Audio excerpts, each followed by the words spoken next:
Thank you, and I'd just like to echo the words of thanks that Craig said so eloquently at the start. I won't repeat those here. So thank you again, and I'd like to just note in my background that I've been lucky to have a catalytic and leadership role in major projects and programs for traffic and WWF over the past 25 years. I've overseen traffic's work on combating wildlife trafficking for the past 15 years based at WWF in Washington, D.C. And in this time, I've seen firsthand how the investment from the US government, how the END Act, how the grants and the leveraging of US expertise and influence has been a real game changer in shifting the wildlife trafficking paradigm for the better. I was honored to be a member of the Federal Advisory Council to the Interagency Task Force on Wildlife Trafficking between 2013 and 2017. And this gave me a grounding in just how vital that task force is, and really some appreciation of the challenges faced by those 17 agencies, and in particular, the dedication of those individuals involved. I also just want to share my screen for a second, just to give you a little bit of a introduction to what I'm going to focus on today regarding the online trade. So a little bit of my background as well, if I can just share my screen here.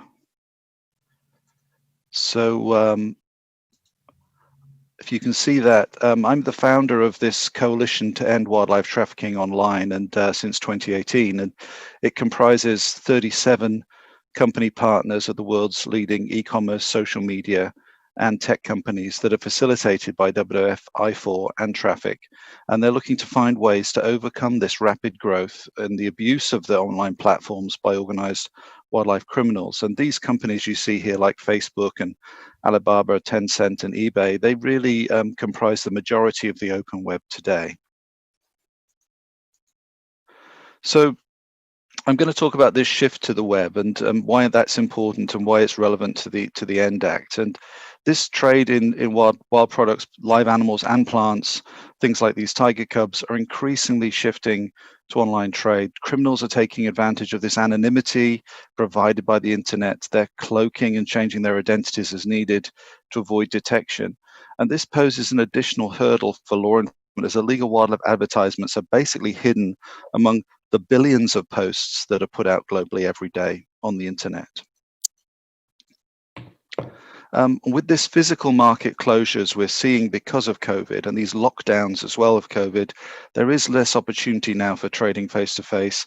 And so this boom online is really being pushed by that as well. And just remembering that this isn't just sort of typical e-commerce and auction sites. The main thrust of this problem is now going onto social media. It's become the front line for these illegal wildlife sales, and they're increasingly being exploited because of the private messaging functions and their electronic payment systems.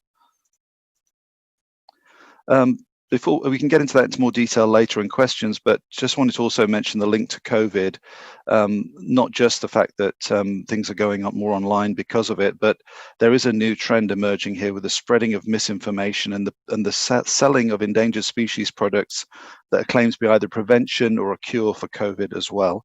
And in additionally, unfortunately, some of those problems we hear about hate speech on social media has evolved to focus on species like bats as well, and talking about extermination of bats and retaliation because of the thought that they're transmitting zoonotic disease. Obviously, bats being perhaps the original source of the SARS-CoV-2 virus that led to COVID. So in terms of how we move forward together on this, I think just my final slide and comment is that we need to work together across enforcement, the companies and the users together. There's 4 main areas that need to be addressed that have not been dealt with really effectively, and one is obviously increasing law enforcement capacity. That's a no-brainer, but having more dedicated but joined up networking of law enforcement globally, getting the companies to report as well, being more effective in their reporting back and reporting to law enforcement, but also having a way that law enforcement can actually provide a feedback loop to those companies so they know what they're doing is they're on track and helping.